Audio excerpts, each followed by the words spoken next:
Hey guys, welcome to my channel. I am Amanda, and in today's video, I'm going to talk all about how to choose the perfect backpacking sleeping pad.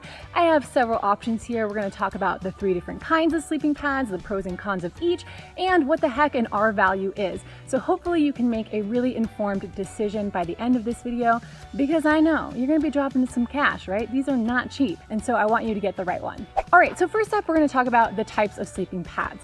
The first one here is an air pad, and this is that orange one right here. Pull this out. So as you can see, it's nice and thick. This is the sleeping pad that I use, and I absolutely love it. Pros to this are that they're really lightweight, they're compact, and they're comfortable. I would say the air pads are probably the most common sleeping pad that backpackers purchase. The cons, however, are that they are pricey because with most backpacking gear, of course, as you get lighter and more compact, it gets more expensive.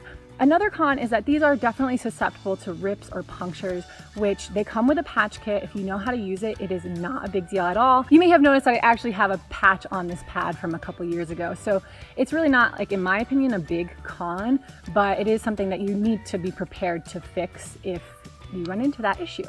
So the next type of pad we're going to talk about are these foam pads. This right here, let me open this up for you.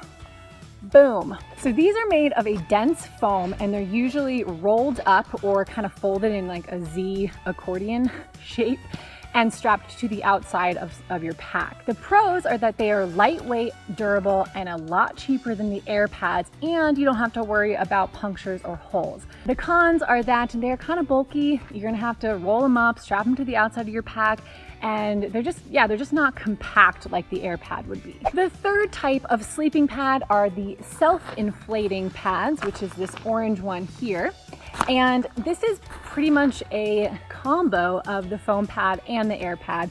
There is a little bit of foam in there. You just open the valve and it kind of self-inflates. You can also blow it up. And so it's just kind of, smack in the middle of the other two we just talked about. They're comfortable and they offer really good insulation. However, they still can be punctured like the air pad. They come with a patch kit, and you should know how to use that before you go into the backcountry. The cons are that they're often heavier than the air pad and more expensive than the foam pad. Now, your sleeping pad has 2 purposes. 1, to provide cushion from the ground, and 2, to provide insulation. The insulation is what we're really going to focus on in this next part when we talk about an R value. So sleeping pads come with an R value. The R value just measures the sleeping pad's capacity to resist heat flow.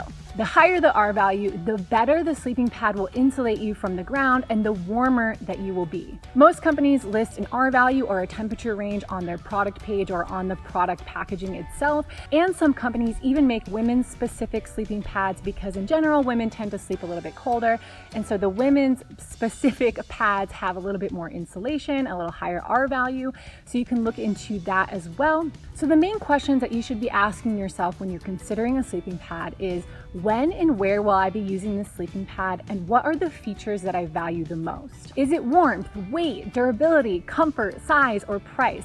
Get really clear on that. So for example, for me, I really value warmth and weight. I want my sleeping pad to provide some insulation, and I want it to be lightweight because I'm backpacking, and I want my pack to be as light as possible. I try and use a sleeping pad that has an R value of at least 3 or 4. The last feature that I want to touch upon is the size of the sleeping pad. So a lot of the pads come in short, tall, or wide. And so there's a lot of options to kind of fit your specific body, which is great. I tend to be a little bit taller than the average female, and so I found that the women's specific pads are actually a little bit short for me. So I encourage you to really pay attention to the length and the size so that you get something that is perfect for you. So there we go. These are the 3 types of sleeping pads, the pros and cons of each, and the R value explained. If you have any additional questions on sleeping pads, let me know in the comments below. I want you to feel like you can make a purchase confidently and love the sleeping pad that you choose. I will link to the one that I use below in the description, this green one right here. I love it. My boyfriend has one from an older version. He loves it too. And so if you're interested, that will be below. And make sure before you leave to subscribe to my channel. I have tons of camping and backpacking resources for you, and I'd love for you to be a part of this community that just loves nature. I'll see you in the next video. Peace.